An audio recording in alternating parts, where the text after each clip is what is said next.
Elvis Presley's granddaughter, Riley Keough, sharing her plans for Graceland. Almost half a century ago, the second floor of Graceland has been totally off-limits. No tourists, no cameras, no exceptions whatsoever. Even Elvis Presley's most fanatical followers, the ones who have traveled across oceans and continents to simply set foot in the King's Mansion, have never been permitted beyond that upstairs landing. To millions, Graceland has been a shrine, a museum, a cultural shrine, but always with an edge. That staircase, that locked door, and beyond it, the final and most intimate realm of Elvis Presley.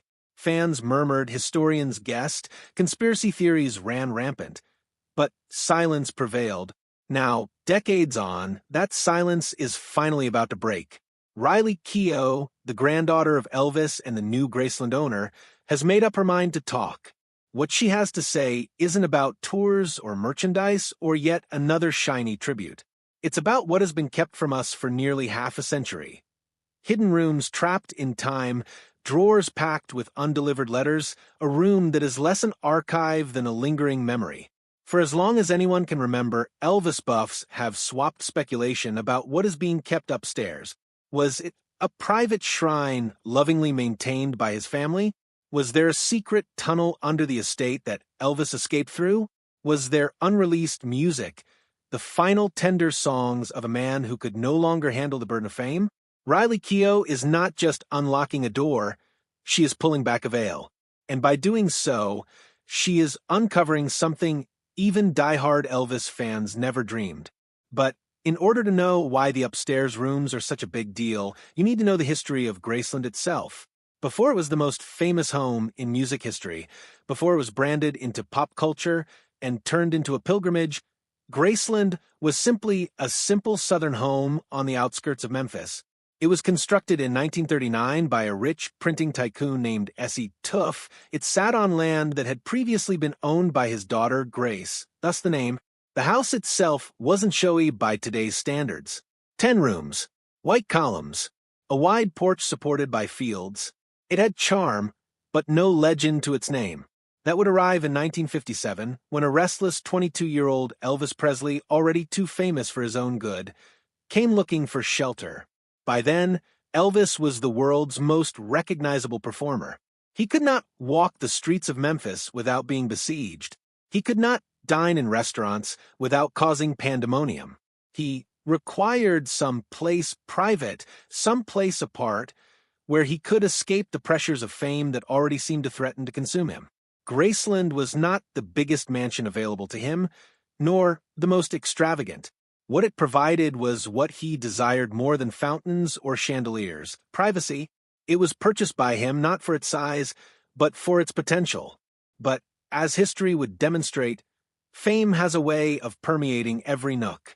In time, Graceland was not only his residence, but an extension of his restless nature.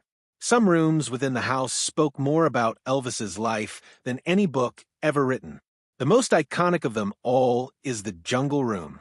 Carpeted in rich green shag and filled with intensely carved pieces that seemed to belong in a delirium rainforest fever dream, it was a room both strange and intensely intimate.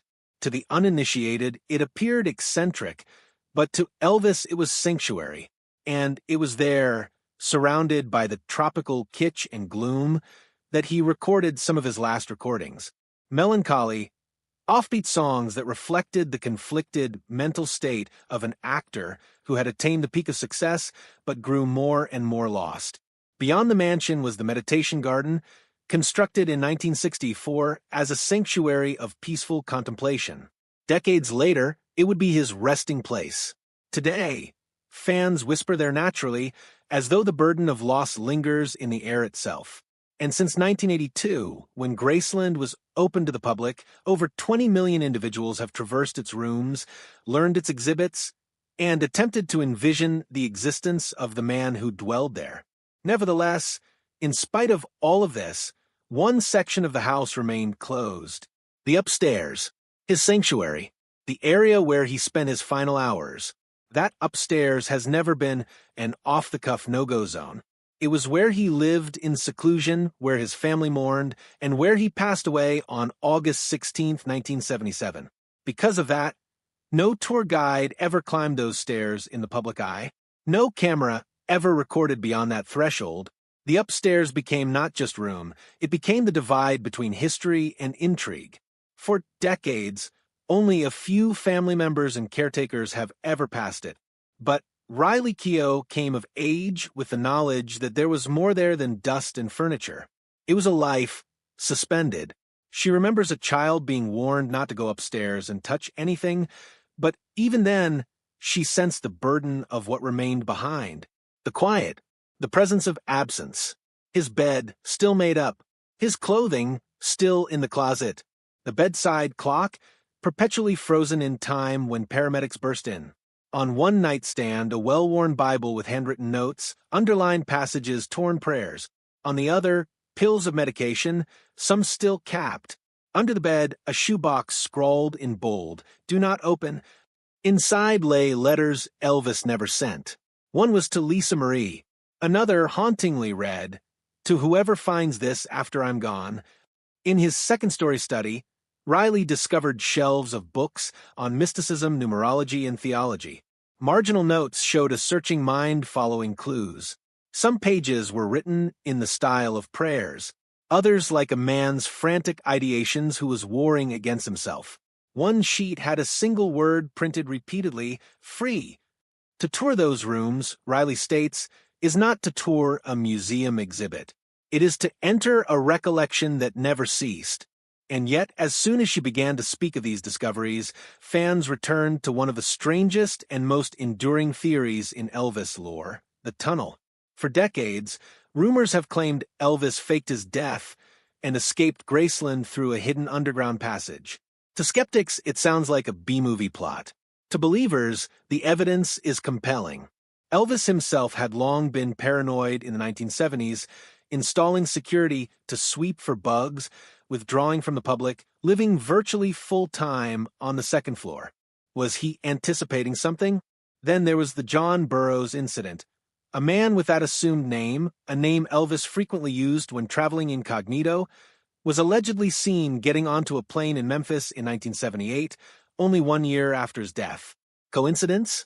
Or a breadcrumb? Sightings then occurred in Texas, Nevada, even at a DMV office in California. Then there's the gravestone peculiarity. Elvis's legal middle name was Aaron, with a single A. But the tombstone at Graceland has two AS. Fans claim it's not an error, it's a clue.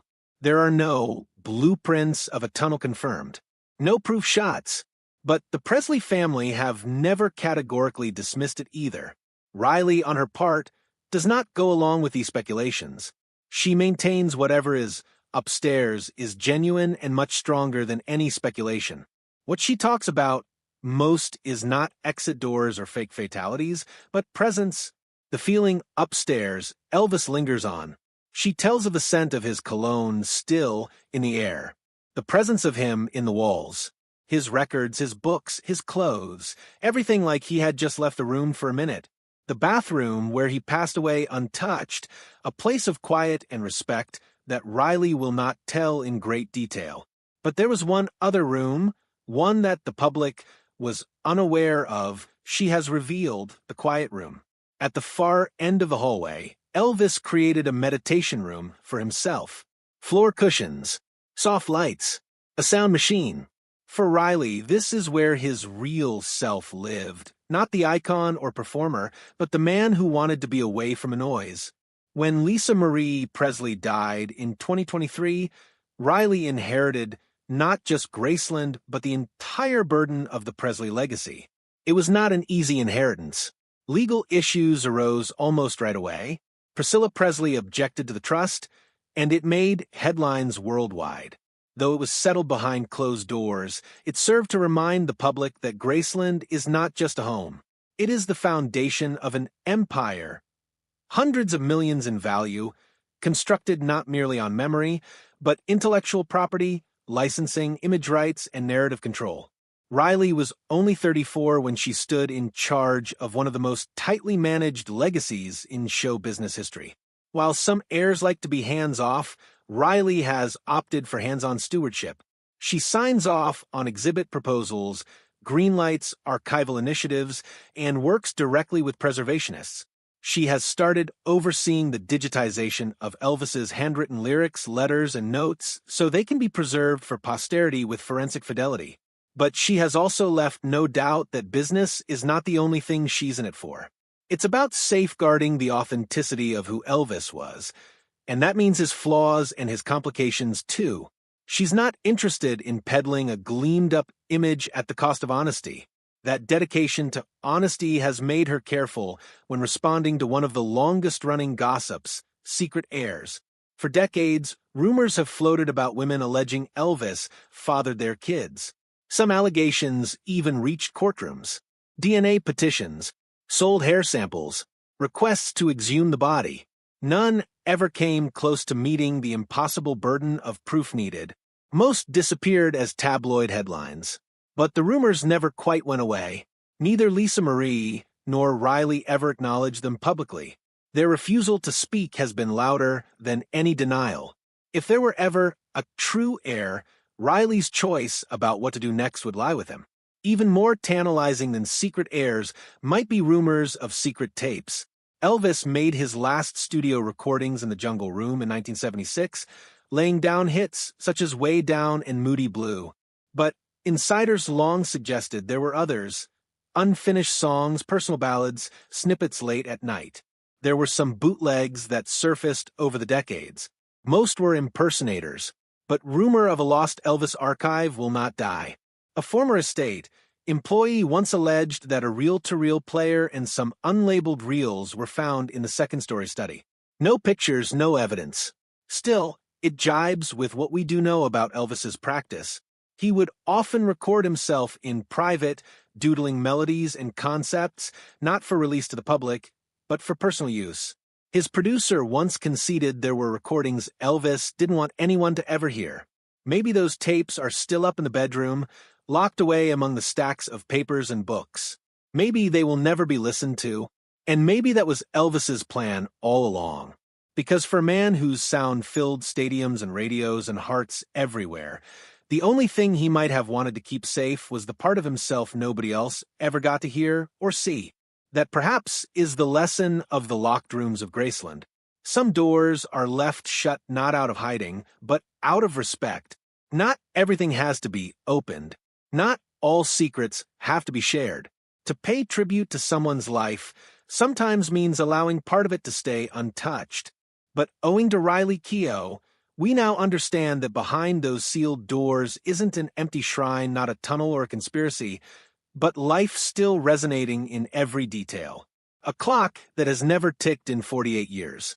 A Bible filled with prayers, letters addressed to no one, or maybe to everyone. A room where silence itself is revered. Elvis Presley's life has always been larger than life. But upstairs at Graceland, in perpetual freeze frame, it's achingly human.